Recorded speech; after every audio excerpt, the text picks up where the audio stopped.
Hello, everyone.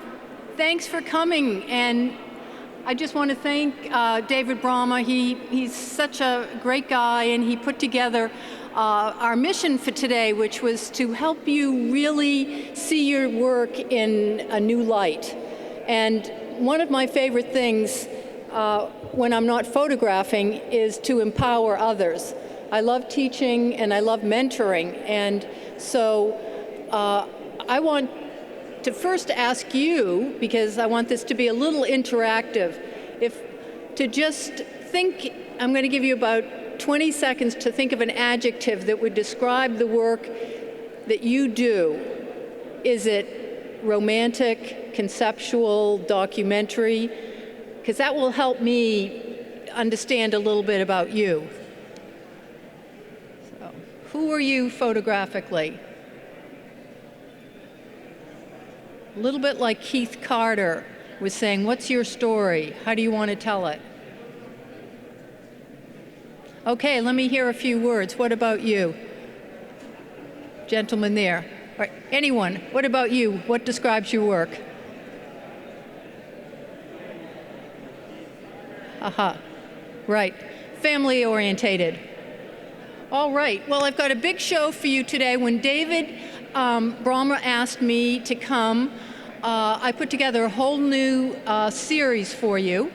And as you can tell from the screen, I have photographed a lot of people in my career, but I also photograph other books. I've done 8 people books and 6 books on flowers, trees, and I also, of course, photograph when I'm traveling.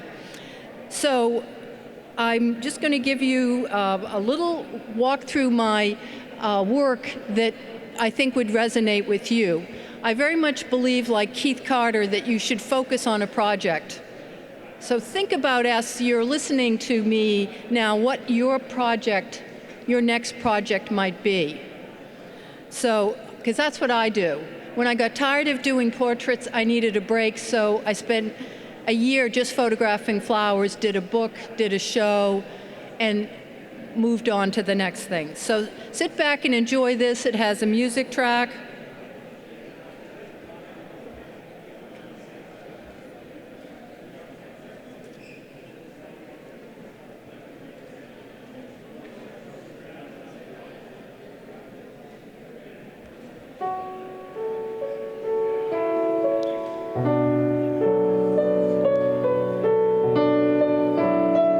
These are all photographs I did on black velvet, and my mission was to show their unique form.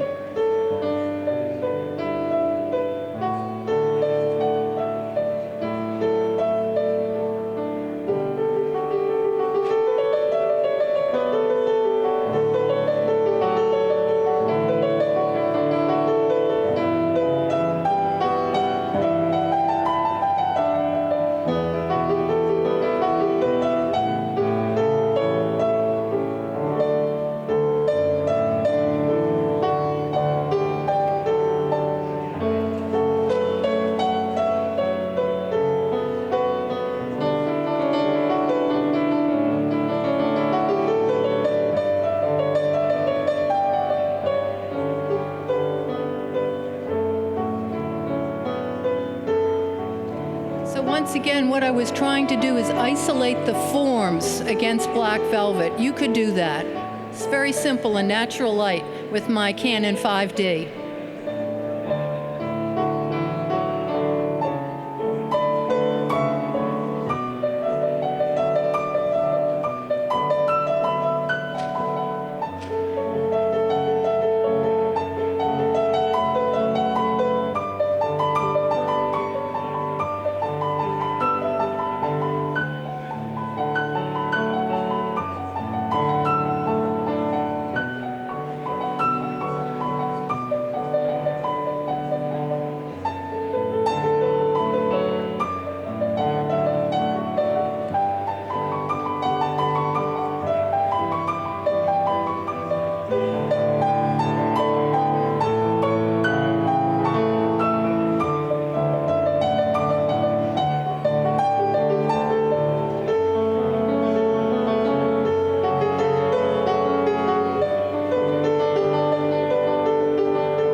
called Blushing Brides, and not even botanists have seen them. Not knowing when the dawn will come, I open every door.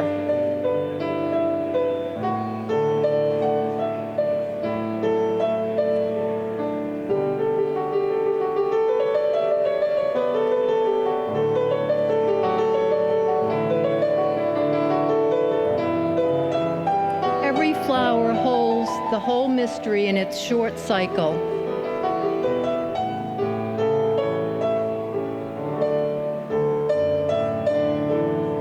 And I also photograph people for so long. I try to photograph flowers, sometimes alone, sometimes as couples, sometimes as a family.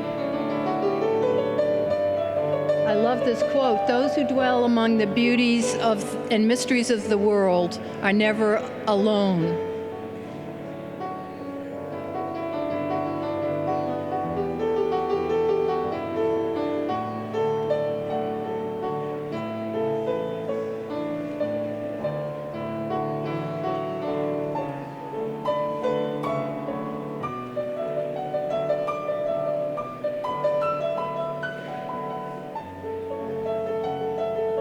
Those are mango lilies. Aren't they a celebration?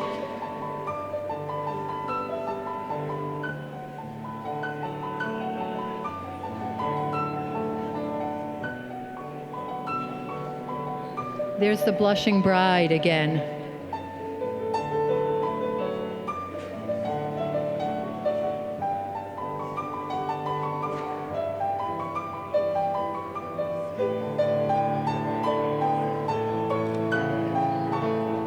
I find that by really trying to see their shape in a way that I've never seen it before challenges me to really find something different about each flower. And Einstein said there are only two ways to live your life. One is though it is a miracle, and that's the one we should all see daily. That's what I try to do.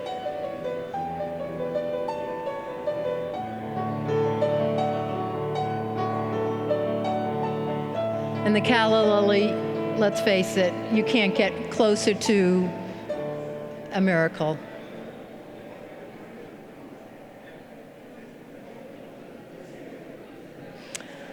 Okay, so how many of you photograph flowers? Thank you, thank you. A lot of you. Well, after I did the Color Flower series, I did a book of mine, which was my bestseller, called Wise Women. It's on my website, which is just my last name, Tenneson.com, and you can see all my books there. But Wise Women was portraits of women 65 to 100. And I realized that people are beautiful at all stages of their lives, and flowers are as well.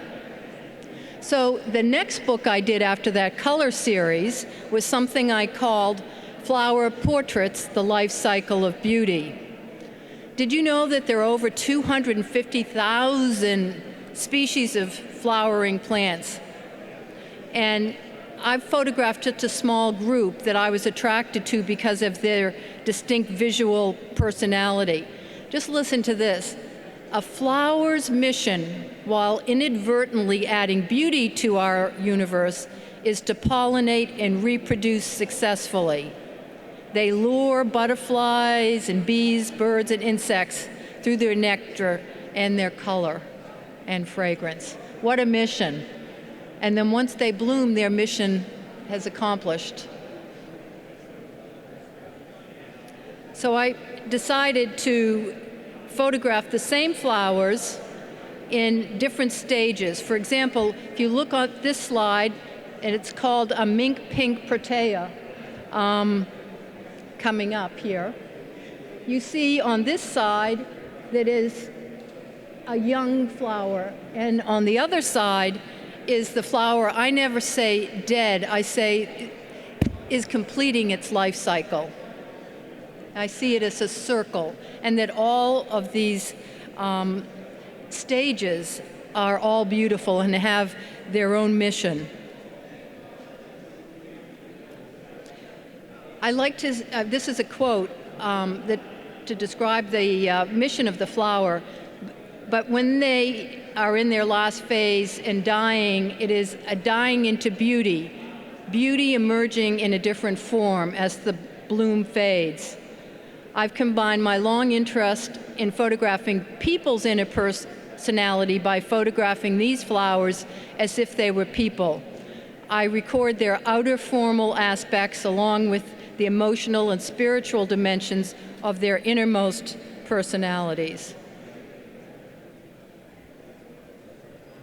Aren't the trumpet flowers amazing? I've printed this really large on the large Canon printer, the one that's you can do 44. I've printed this 44 by 60 and just put it up in magnets in my front hall, and people just gasp when they walk in, just because it's such a regal and timeless beauty. And whoops. Here's the blushing bride that I talked about before, only now I have it in these brown tones. I shifted my palette. After I did a color book, I decided, okay, let me see what I can do in a brown tone. And look at the Veronica over on the other side. That's in its third phase of life, as I call it. Isn't it equally as beautiful in its own way? I think flowers become almost like architecture as they age. And those angel trumpets, quite amazing family, right? And the trumpet flower actually has a sinister history. They used to extract poison from it and used it in India to put criminals to death. So this is another fun project I had when I was doing this book on the 3 phases of a flower's life. I also did research into their history.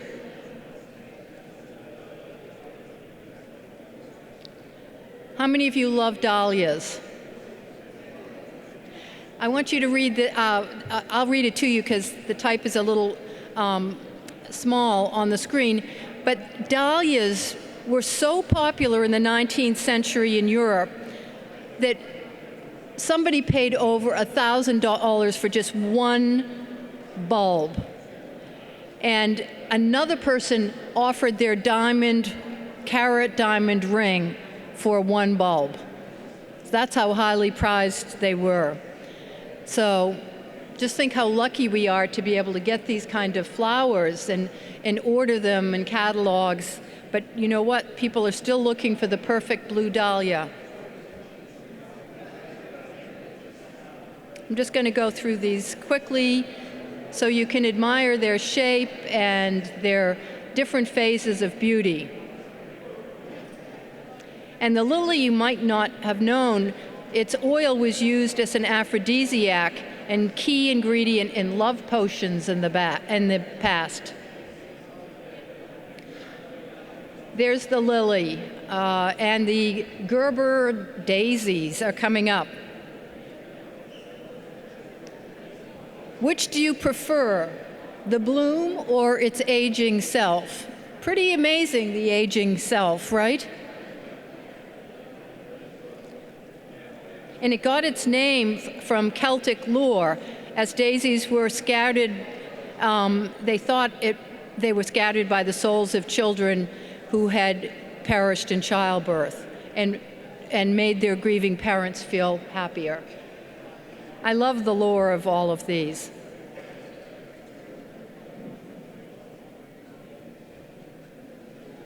What do you well, you can see. Can you believe that that is just hydrangea petals? And I use a close-up lens, once again on black velvet, to record some of these shapes. And I challenge you, now that it's flower season in New York City, to try this. It's really absorbing to start looking not at the full flower, but at parts of the flower, and as they age as well. This is the Star of Bethlehem. Coming up, the sunflowers. Here's a fact you might not know about sunflowers. The dark eye of the sunflower is actually a collection of hundreds of individual flowers, ingeniously arranged to appear as if they're a whole. So imagine that, hundreds of individual flowers in the middle dark section of the sunflower. What an amazing architecture. Just going to go through these so you can see them. And I love allium. How many of you grow allium? Like the onion, they look like this.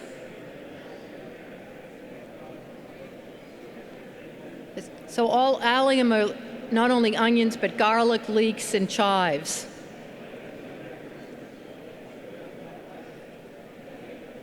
How many of you have seen a sarracenia? It's a type of pitcher plant. If you haven't been to the botanical garden, it's in great flowering this week. So I think there is Sony has an expedition there. Look at that milkweed. Isn't that an amazing structure? Isn't it, just sort of awe-inspiring? My favorite flower to photograph is the poppy, not just the blooms, but after the blooms fade. I love these shapes, the pods. So after I finished my flower book, and I moved from New York City, where I lived for 25 years, and did all these portraits, which you can see on my website. But when I moved to Maine, I thought, I'm not going to repeat myself. I want to find a new project that makes me so excited. And I waited almost a year doing other, photographing.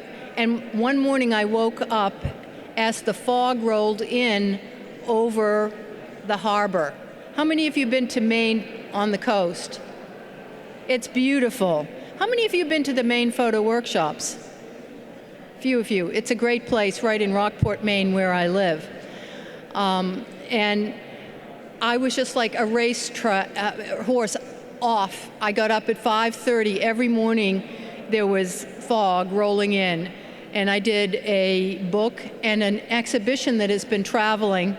And in fact, it was just in Norway. And once again, I made prints that were 44 inches across by 60 inches tall.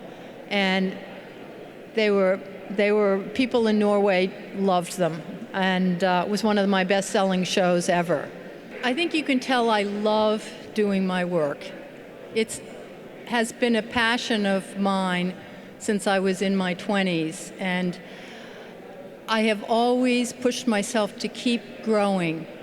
And as Keith Carter, who's a friend of mine, was telling some of you who are in the audience today, take 2 years and work on a project, maybe a year, 2 years, and do something that surprises you and everyone else, and then do a book, a show, whatever, and then move on to something else. So I took a trip to Peru. How many of you have been to Peru? So you know. And it's the Incan culture used to commune with their gods by making gold sculptures. And they believed that there was something in the alchemical process of the gold and how it's made, that it could speak more directly to the gods. Interesting, right? Sort of like, and so when I did the trees, that I had never seen trees like that. Of course, I had seen the trees, but I had never seen them isolated by the fog.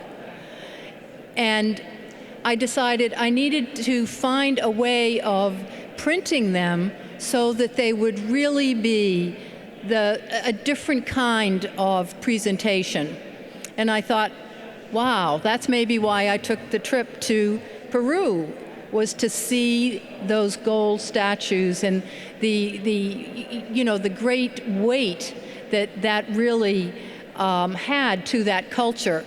So I loved alternative process, and I taught myself how to do gold leaf, which is not easy, but you take gold leaf with a paintbrush and you put it on a background, and you make a lot of mistakes, and then I printed the images on a transparent medium, sandwiched them together, and then put some varnish, archival varnish over them, which sealed them together, and that's why they look like that.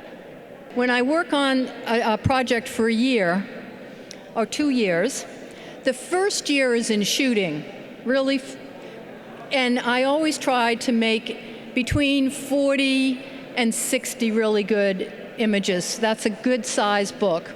The second year, I use to market that project. By marketing, I mean I actually design a book. I start showing the images to galleries. I book the shows. I make the prints. I decide what kind of print can I make that will wow an audience. I'm looking to have not only great photos, but great prints of those photos. And so now I am using a Canon paper, a metallic paper, and because I can print it 40 by 60, or actually 44, like the ones that I showed at this International Photo Festival in Norway last month. And the reaction was unbelievable because nobody in Norway had seen anything on the metallic paper and with that gold tone. And they just looked so, well, you can imagine if you could only fit about 3 on the stage, but imagine this whole room filled with that. It created quite an atmosphere. So that was a good question. So it's not just taking the pictures, you have to find some way of sharing them. And it's so easy to do inexpensive books that can become coffee table books through Blurb or Snapchat or a million other kinds of books. I bet half the audience has done books. Can I see a raise of hands for that? Yeah. It's so fun, and it actually puts closure on a project. I was doing some portfolio reviews this morning downstairs, and I will be there again tomorrow if you want to come and see me.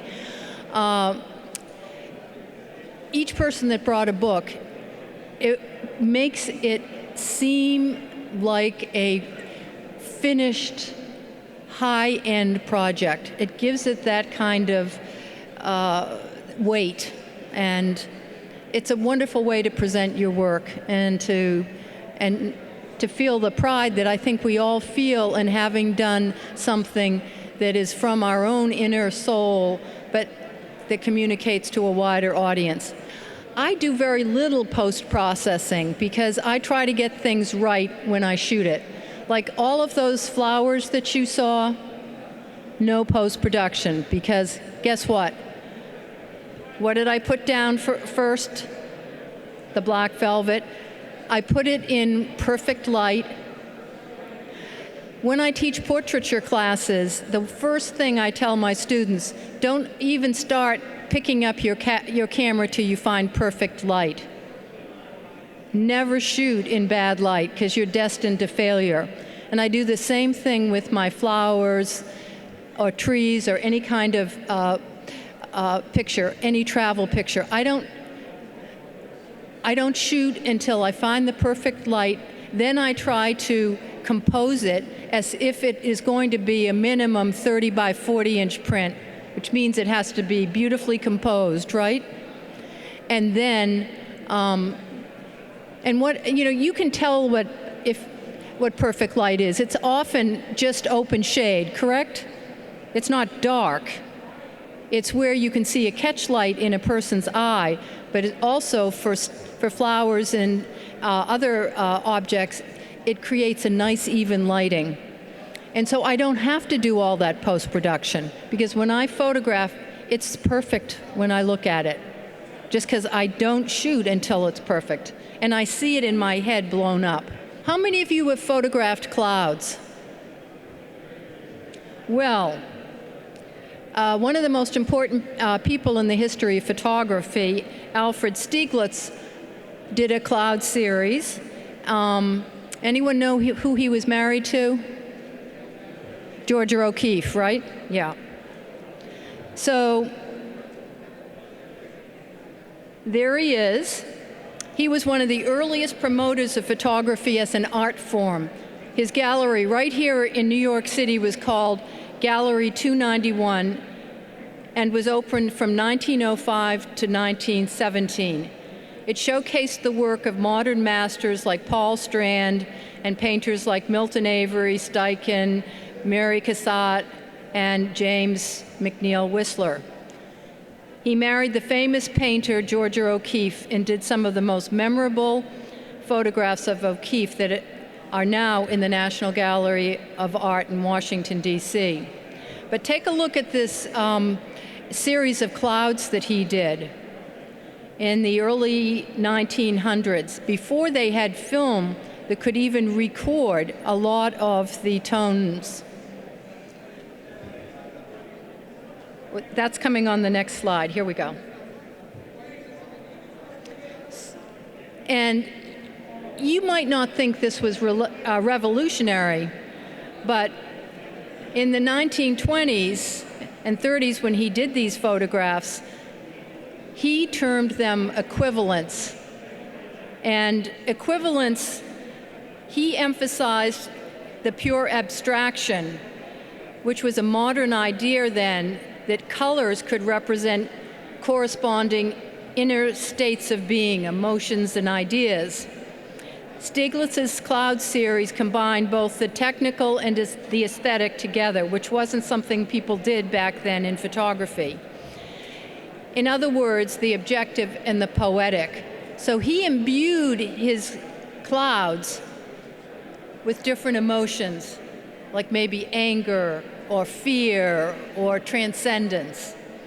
And he told his wife, Georgia O'Keeffe, he wanted a series, quote, that when seen by a great composer, they would exclaim, the composer would exclaim, "Music, music, why that is music." He declared, "I know exactly what I have photographed. I know I have done something that has never been done before." It looks easy to us now, doesn't it? But in the early 1900s, the idea of actually using photographs to convey an emotional state, like ecstasy or death or some abstract concept, was really very different. These are photographs that Stieglitz took of his wife. Aren't they beautiful? So I just love the history of photography. If you haven't taken a class in that, there are some wonderful classes around. And it really, I think it deepens your understanding of what has come before and who we are now. I'll talk to David Brahma about doing a class at B&H, because I know a lot of you go there and take those one-day classes. I used to teach the history of photography when I taught at the Corcoran School of Art, and my interest and love for that has deepened and enriched my life so much. And here, I just thought it'd be fun for you to see some of O'Keeffe's work at the same time her husband Stieglitz was doing the clouds. Of course, she became very famous, didn't she? Oh, here we go.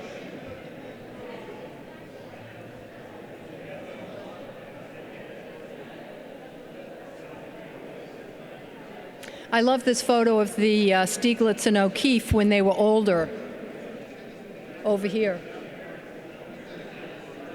She's still amazing in her later life. And I think all the great photographers, when she was older, wanted to photograph her, like Arnold Newman, and you just name the famous photographer, and they wanted to photograph her.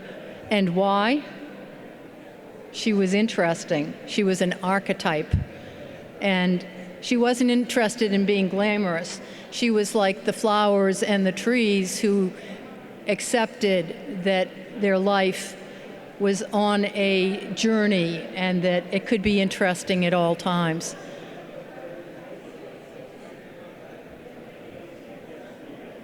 So, guess what I did? Because I had finished my Gold Tree series. And what do we all do when we finish a series and we finish the book and we have the show? Hello? What do we do? Move on. Yes, I heard a chorus of that. So I've photographed clouds all my life, but because of knowing about Stieglitz, I thought, well, I can't compete with that. And then I thought, why not? Why can't I do something that looks like a Joyce Tenneson?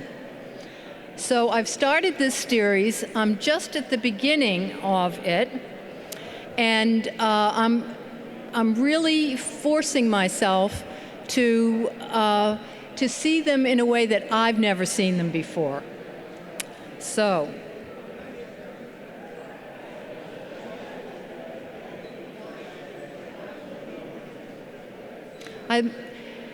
I think there's one thing that you knew about what I did with the flowers, and that I wanted to show the shapes, right, and to really look at them, and also, like Stieglitz, I try to find the emotional qualities that I am attracted to. Obviously, the storm clouds are very interesting, right?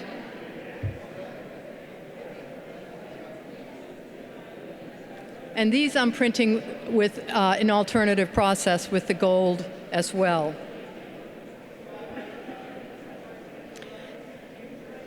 This is a funny quote by, you won't believe it, Mike Tyson. He said, "I'm a dreamer.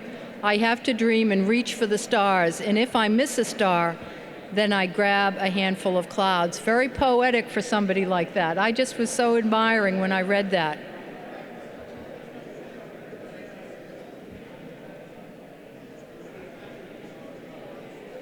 These look like a family, like a parent and a child.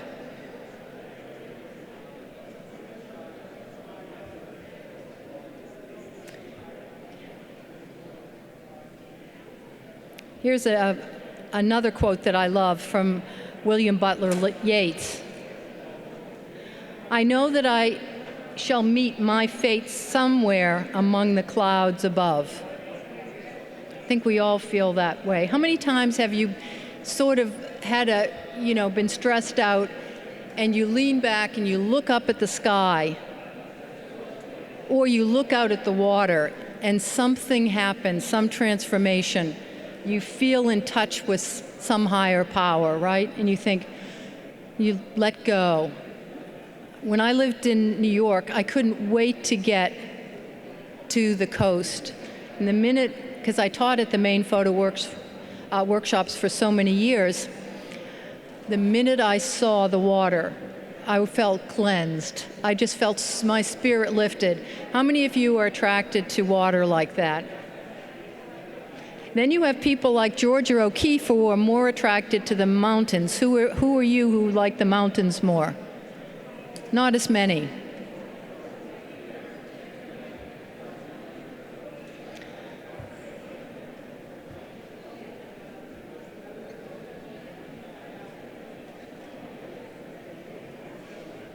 How do you like the clouds in gold?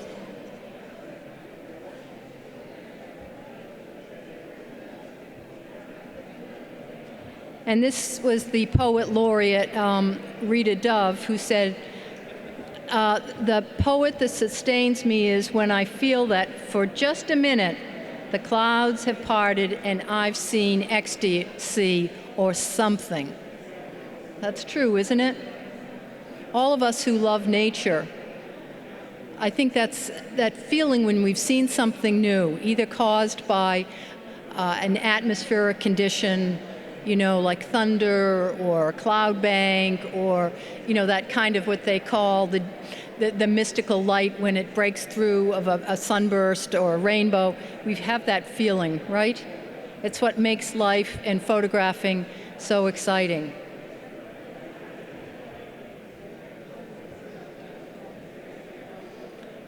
Now, what does that photograph look like to you? I think clouds can be like a Rorschach test. A mountain?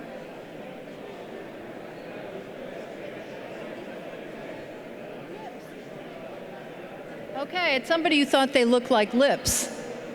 And remember that Man Ray photograph, or painting of that looked like lips. Anyone else?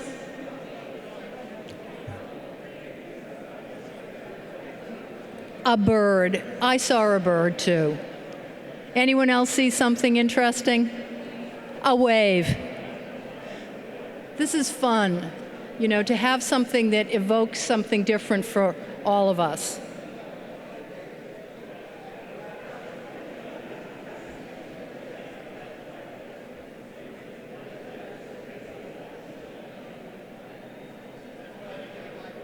This is something that I did, is I followed these clouds. The same cloud, I was in a hotel, and they had window panes, big. And I photographed the first window pane, and then I watched as the cloud moved into the second window pane. So this is the next slide, is the second window pane. Same cloud, but just moments later, they change so quickly. And then I've tried to combine the trees with the clouds.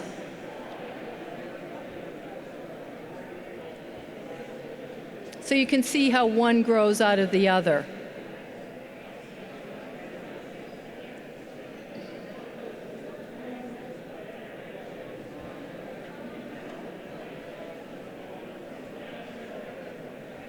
It is a really kind of such a privilege, I think, for all of us to be photographers and to be trained in seeing our world in different ways than a lot of the people who walk down the street and haven't had the opportunity to be trained or just had their eyes opened by taking a history of art class or a seminar at B&H or wherever you go to learn or to evolve as a photographer or artist. I know that I feel so blessed every day that I am a photographer and that I have had a life of meeting people I would never have met before because of loving that interaction. The reason I actually became a photographer is that I love people and I wanted to connect and interact with them and show something unique about them in my portraits, something inner, not just the surface beauty. And I have that same feeling when I photograph parts of nature. I'm looking to find something that attracts me, that is something beyond the surface of just a pretty picture. That doesn't interest me. What interests me is making something that for a moment brings not only me but my viewers, hopefully, into another dimension, and that they see that person, that tree, that sky in a new way, and that somehow enriches their life. And what about this theme of this whole conference of empowering you to see your work as art? Yes. How many of you wanted your new mantra, right? I can do work that inspires other people. I'm capable. I'm giving myself that inspiration and belief, because guess what? I know you can do it. Thank you so much for being a great audience.